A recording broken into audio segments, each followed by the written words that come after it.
Disclaimer. I have seen a couple episodes of Pretty Little Liars, but I've never seen it entirely. It has nothing against the show, it's just, I was usually doing other things, I was usually working or whatnot. So, one of my friends, JJ, decided to review the series finale. They didn't want to be they didn't want to have their voice said or be shown on video, so they were nice enough to write me a review of the series finale as well as expectations and overall. This is going to be very spoiler filled, okay? This is your last chance to back out. Okay, let's begin. For the past 7 seasons, I've watched the liars make numerous accusations of who they think A is while getting trapped in his or her web of torture.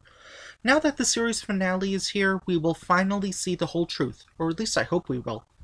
There are many questions left unanswered, one being who is AD. I have only a few guesses. Spoilers right now. One would be the lady detective, Jenna, or someone that's not obvious. Let's face it, it'll probably be someone no one has thought of. I hope the liars have a positive ending. We find out who AD is, who the father of the baby is, and all the loose ends to the plot. I was happy to see that the couples were still together, but a little surprised that Allison had twin daughters. I didn't think Jenna would be working at the high school with Allison and Emily, but happy to see her put the high school bully Addison in her place. Now I'm wondering if Toby and Spencer will get back together. The season has been hinting at that, so fingers crossed. The meeting between Emily's mom and Allison had me curious, along with Melissa, seen in the famous black hoodie. Is she AD? Or just cold and spying on the liars and their dinner party? I will say I'm a little shocked all the liars stayed in Rosewood. I thought at least half of them would leave and never return. I always thought Spencer should have been a lawyer. I'm glad she's doing that instead of campaigning. Seeing Melissa in the black hoodie again is really making me think she's AD, and I did not see that coming. Correction, seeing Mona wear a face mask of Melissa while in a black hoodie was unexpected.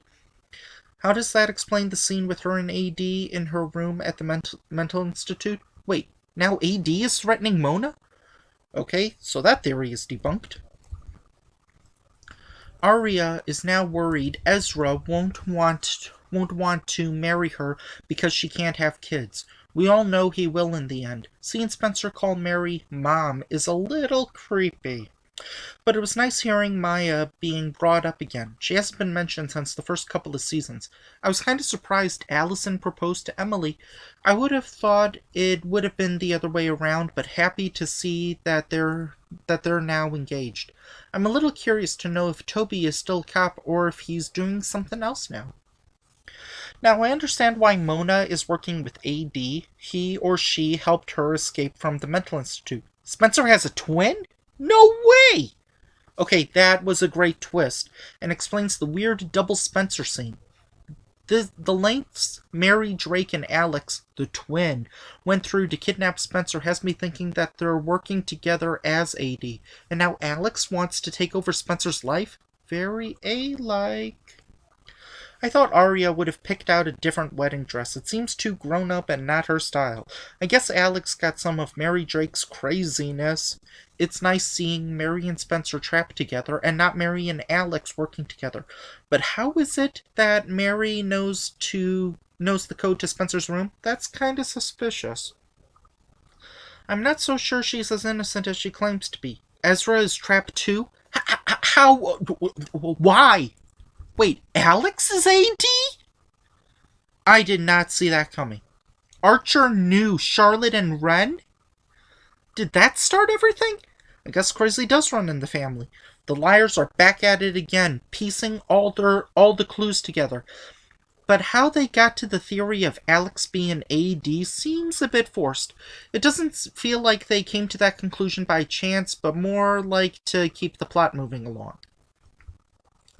The fact that Alex brought Toby home and built a large underground bunker turned fake neighboring houses is just the sort of thing A would do, so not really surprised. The scene where only Toby could figure out who was the real Spencer was definitely a good scene. Seeing him pull out the gun shows us that he's still a cop. The wedding scene with the ringing cell phone was a cheesy flashback. The crying scene of the liars saying goodbye was obvious that they were all crying because the show was ending.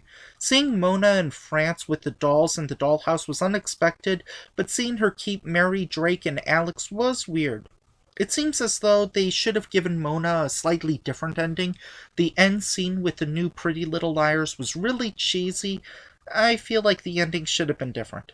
I was not disappointed. I thought it was a good ending. Some of the cheesy moments could have been altered, but overall it was nice seeing all the loose ends tied up. And, I have a friend who's Italian and dubbed me an honorary Italian, so I'm gonna say it. You don't eat pizza with a fork. Um, I've seen bits and pieces of the show, but hearing about it makes me want to rewatch the series knowing what I know now. It's kind of like when you watch Sixth Sense and you figure out the twist, and then when you rewatch it again, you're kind of piecing together all the clues. Um, I want to thank JJ for writing all of this up, and were you able to figure out who A was? Bye. And I hope that magazine show or whatever is replacing this is worthy of the show leaving.